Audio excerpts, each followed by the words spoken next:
This is a line drawing of the internal structure of the heart, which should look familiar. So we have, here, this is the right atrium, right ventricle. There should be three parts to this valve right here. That's a tricuspid valve, pulmonary semilunar valve here that goes out to the pulmonary arteries, pulmonary veins, bring blood back to the left atrium, through the bicuspid valve, into the left ventricle, out through the aortic semilunar valve, and into the aorta. That all is what you know already. My question is, when you look at blood that is in the left ventricle and it goes out through the aorta, blood comes back to the heart into the right atrium. From this picture, it looks like blood in the right atrium is very close to blood in the left ventricle because they're right next door to each other. But I wanted to take a look at this and see how close they really are to each other. And this will explain how come veins have to have valves. You already know how valves work. Well, as blood continues to go down through the aorta, I put a dotted line here because the aorta goes behind the heart. This becomes then the abdominal aorta. Up here you have, this would be the left subclavian artery, this would be the left common carotid artery, and this would be the brachiocephalic artery that then branches off to the right arm and the right side of the head. As blood is leaving the aorta, we know that eventually it's going to come back around into this vein, which is one of the largest veins in the body. That is the inferior vena cava. And this vein, which is the superior vena cava, and both of those veins are going to dump blood into the right atrium. And I'm using blue arrows, not because the blood is blue at this point, but it is deoxygenated blood, and traditionally, it's led to a big misconception that blood is blue when it's deoxygenated. It is not. It is dark red versus bright red. But traditionally, you will see in any diagrams or pictures or drawings that blood vessels that carry deoxygenated blood are blue.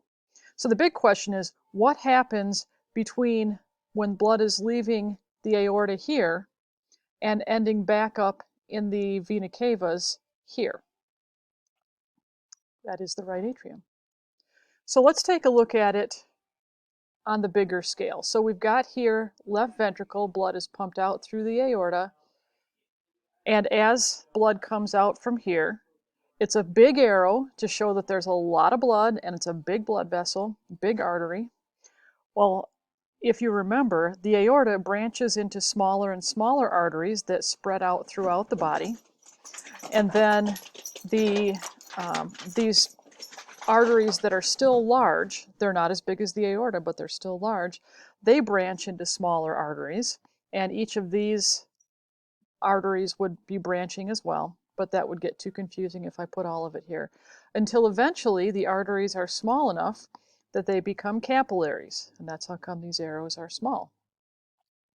Well, the three things about capillaries that we know is A, they are the smallest blood vessels in the body, B, they are the only place where gas exchange can take place, and C, this is where blood flow changes from going away from the heart to coming back to the heart. And so it's at this point, because it's where gas exchange takes place, this is where blood becomes deoxygenated, and this is where blood starts going back to the heart. So this is still part of the capillaries here, it's just that gas exchange has taken place. Well, this end of the capillary bed, that's what it's called because it looks like a whole network of tiny, tiny little blood vessels. This end of the capillary bed is carrying deoxygenated blood, and it is going to merge together to form slightly larger veins. And then those slightly larger veins are going to join into medium veins that then join these two medium veins, or several medium veins join together and become a very large vein, such as the superior vena cava, which empties blood back into the right atrium. So when blood is starting in the left ventricle, it comes out through the aorta and has to go all the way through this whole circuit before it can come back to the right atrium. So blood in the right atrium and blood in the left ventricle are actually as far apart from each other as you could possibly get blood. What if this capillary bed here is in your foot? That's a really long way. That blood has to come all the way down through your chest, your abdomen, your pelvic area, your upper leg, your lower leg, into your foot, and then back up your leg through maybe the great saphenous vein, and then to your femoral vein, and then to the inferior vena cava to the right atrium. That's a long way. And here's what happens along the way. When blood is first in the aorta, it's coming out of the aorta at a very high pressure, like fire hydrant high pressure, the equivalent of that. As you get farther and farther away from the heart, and the blood vessels, the arteries get smaller, and they branch out more, you're talking that the blood then at that point is traveling at medium pressure through the arteries. And I'm not going to put numbers on it because it depends on where you are and how big your body is, but low, medium, high works for what we're doing here today. Then by the time you get to the capillary bed, blood pressure is actually very low in your capillaries. Well, it has to be kind of low because you don't want blood rushing through here super fast because then gas exchange can't take place and it would blow out your capillaries and that would be awkward. So by the time blood gets through the capillary bed and into your veins, and particularly back to the inferior vena cava, you're actually to the point where there's almost no pressure in your veins. And since blood is trying, if this is your foot, blood is trying to get back up your leg to the heart, and that's quite a long distance. Plus you've got gravity pulling the blood back down. There's no pressure pushing it up, the blood up, and there's gravity pulling the blood down.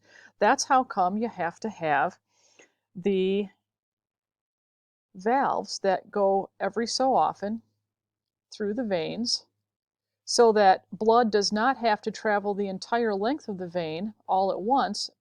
All it has to do is leapfrog from one section to the next. And that's what the valves are there for. Because that's the only way that blood is going to get back to your right atrium. Well, I suppose you could stand on your head every couple of minutes, but that gets a little awkward after a few times. Okay, so that's the explanation for why you have to have those valves.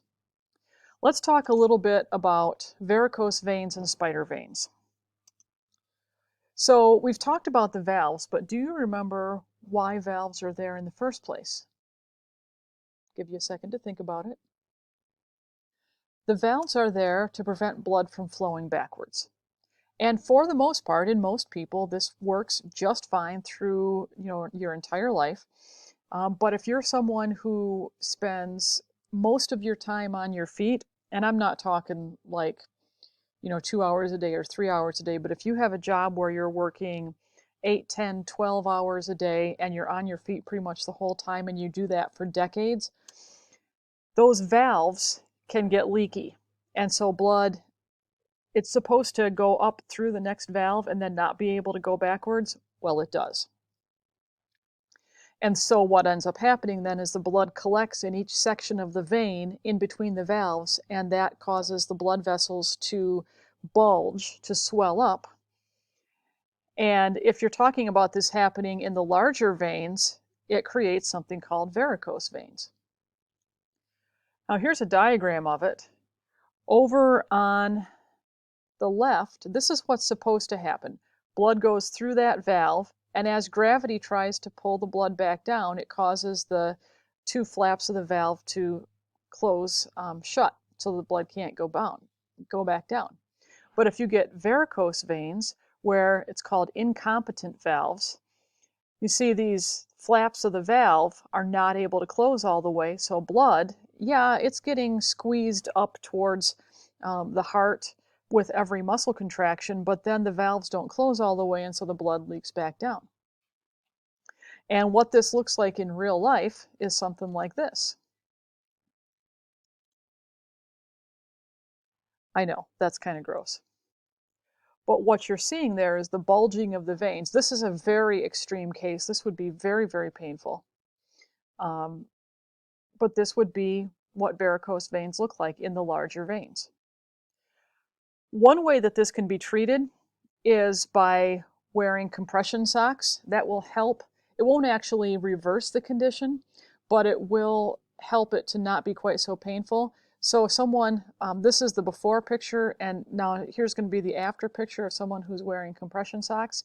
And you can actually see or compression sleeve, there's a imprint right there, and you can see the line down here. So you can see that the varicose veins are still there, but they're not nearly as obvious as in this picture. Now, another thing that can happen is that you can get something called spider veins. Spider veins are the same thing as varicose veins, except they're happening in smaller veins. Not capillaries, but like the next size up from capillaries, the venules. And if you see spider veins, they look something like this, where they are, this is obviously a very close-up picture. You can see the hairs here. Spider veins are not painful. They're not real attractive. So to treat the spider veins, you can get laser treatment where the laser is set so that it goes through the top layers of skin and actually burns out those veins that have that happening to them. Now in the larger veins, like in varicose veins, the treatment for that is that you have to go in and get your veins stripped. And literally what that means is that they rip the veins out of your body, which sounds really horrible. But in extreme cases, that may be the best option. But hopefully, you're asking yourself, well, that doesn't sound like a really good idea to have the veins ripped out of your body, because then how is the blood going to get back to your heart? Well, in your veins, as veins are developing in a fetus, they grow pretty much wherever they can. So you're going to see differences in patterns of veins. Yes, the largest of the veins are going to be in pretty much the same place on every person. But if you look at some of the medium-sized veins, they pretty much go wherever they feel like it, wherever there was space. And a perfect example of this, you know from the work that you've been doing looking at the location of the veins, that on the back of your hand, there's supposed to be a loop, the dorsal venous network. And some people have that loop, some people don't. In fact, I took pictures of my own hands because on my left hand, there's one of the veins, there's a vein. I was out working in the garden before I took this picture, and it just occurred to me to do it. So yes, my hands are dirty, sorry. But I have individual veins that come back like from each finger pretty much. And then here's one over here. These are not varicose veins. I held them down by my side to get the blood to pool in them. So on my left hand, I've got individual veins that come back from each finger. In my right hand, I do have this nice arch, dorsal venous arch. And it's just a matter of how the veins were growing as I was developing as a fetus. And that's perfectly normal. So there you go. There's kind of a rundown on veins and why they need valves, and a little fun, gross, disgusting stuff to go along with it. We always got to throw that in there. So let me know if you have any questions.